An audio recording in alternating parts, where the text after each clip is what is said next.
Remember that Cybertruck we bought not so long ago, that $100,000 electric pickup? Well, it's now $8,000 worth of scrap metal, and yep, we've got a story to tell. Tesla's provocative pickup was with us for less than 6 months before disaster struck, and by disaster, I mean a small sedan. And the damage was so significant that as we speak, our Cybertruck is being disassembled for parts. But in its short time with us, the truck still lived a full life. We're going to tell you the whole story from our initial experience to the incident, the aftermath, and what you can expect if your Cybertruck picks up some gnarly damage. Let's get into it. Our time with the Cybertruck started with frustration and ended in disaster. But in between, our ownership experience wasn't all bad, just mostly bad. We bought our dual-motor Cybertruck Foundation series in summer 2024 to be a part of our one-year road test fleet.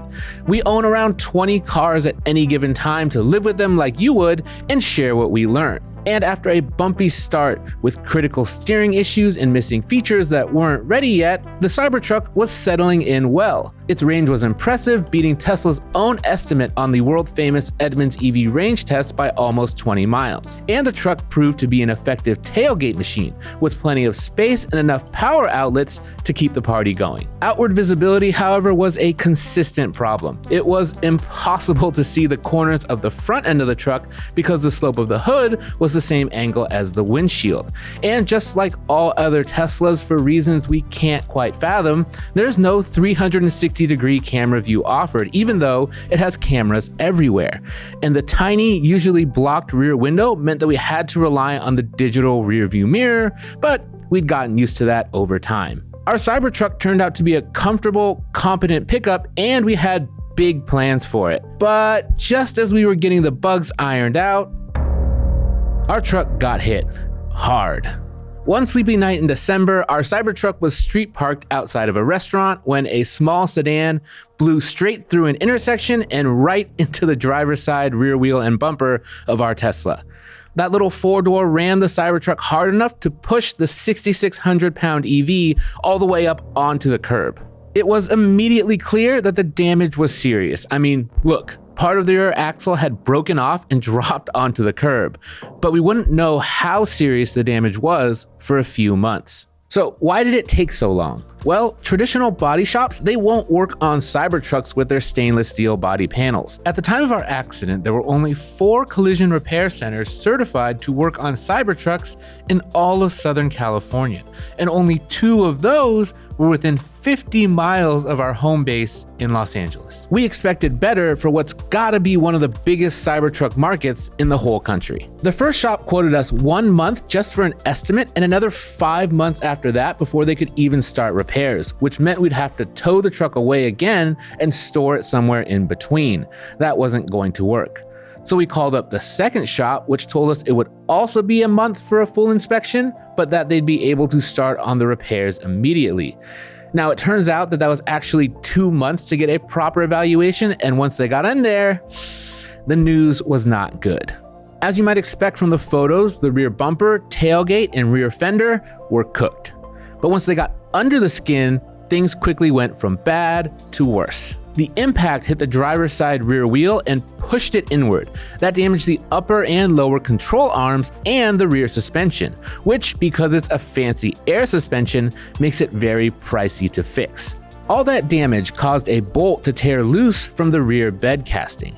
That's basically the frame for the back of the truck, and it's made out of one giant piece of aluminum. It can't be repaired, so if any part of it is damaged, like a bolt shearing loose, the whole thing needs to be pulled out and replaced. The impact also damaged the structural frame that connects the side of the truck to the bed, so that would need to be replaced too. And with the entire wheel and suspension being pushed towards the center of the car, the rear axle was pushed into the rear drive unit, which we were told would also need to be replaced. Now, that's something you wouldn't run into in a gas truck. A new rear diff is a lot less than $4,000. So factor in a new bed floor, plus all the fasteners, fluids, brackets, molding, and hoses, plus tax, and we were in for over 40 grand just in parts. And if you think that taking apart the whole back half of a Cybertruck to replace a bunch of parts, both big and small, sounds time consuming, you'd be right.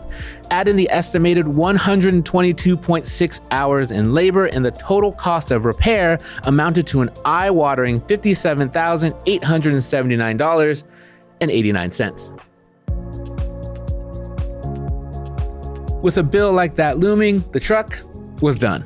Because we buy one-year road test cars as a company and not as an individual, our insurance works a little differently than yours.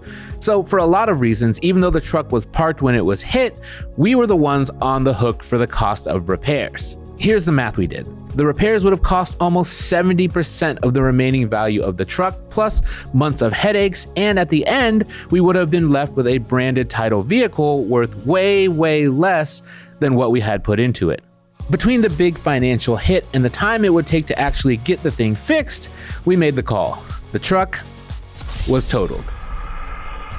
The best offer we got for the remains of our Cybertruck was $8,000 from a company that auctions off damaged vehicles. We took the money and walked away.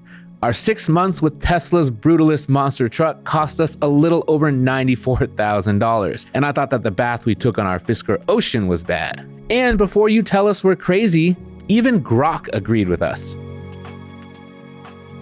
We probably could have made more back if we sold all the parts individually, but that takes a lot of time we don't really have. Now, I know you're asking, what would it be like for a normal owner in this situation? With the damage adding up to 67% of your vehicle's value, your insurance may or may not have decided the vehicle was totaled. 70% is a common threshold for these things, but with the numbers that close, it could really go either way. And yes, in the scenario in which your parked car gets hit by someone else, their insurance would be liable for the damage. But it could still get totaled, and your vehicle's title and resale value would reflect that if you chose to get it repaired. And further complicating things, if you still want to go forward with a repair, you'll still face the issue of limited repair shops and long wait times. While your truck is sitting and waiting, it'll probably be accruing storage charges from the shop, and your policy may cover some or all of that cost, or they may want you to chip in. Depending on your policy, you may or may not get funds for a loaner vehicle for the months your Cybertruck is being evaluated or repaired. But even if you do, those funds might not be enough for an equivalent pickup. At the very least, if your truck was totaled, insurance would cut you a check and handle selling or disposing of the remains. But that check isn't for what you paid, it's for what the truck is worth at the time it was totaled. Our Cybertruck had already lost about $16,000 in value over the approximately 8 months that we owned it. Some of the cost of the damage isn't unique to our vehicle being a Cybertruck. You can find expensive air suspensions on all sorts of vehicles like gas-powered Mercedes-Benzes. The damage to the electric motor in the back is a risk with any all-wheel drive EV. But other costs, like the parts and time needed to replace the massive aluminum bed casting, that's definitely unique to the Cybertruck. We don't review cars based on whether they're hard or easy to repair because that's usually pretty difficult to figure out. We tell you what the best car is based on our extensive testing and ratings. But the more information we can share, the easier it should be for you to make a decision. And when something totally out of left field like this happens, we look for any lesson we can pass on. Today, that lesson is that the Cybertruck can be a very expensive and time-consuming vehicle to repair if you're unlucky enough to get into a collision. I'm a little sad. Our Cybertruck experience was rocky to say the least, but we had big plans for it, and I was excited to see what it could do. I mean, it was even supposed to go out for an off-road shoot the morning after the accident, but c'est la vie. So even though we may not have a Cybertruck anymore, there's still lots of good stuff to come from our year-long road test fleet. We're currently modifying our Mustang Dark Horse with an 810 horsepower Ford-approved supercharger kit, and my pal Duncan has some off-road antics planned in our new Lexus GX. And me? I'm spending way too much time thinking of shenanigans to pull with our pair of Honda Moto Compacto electric scooters. Moto Compacto fully tested, anyone? So, while the Cybertruck may be down, we are not out. And you should subscribe to the Edmunds channel so you don't miss all the other good stuff we've got planned with our Pat Garage. Thanks for watching.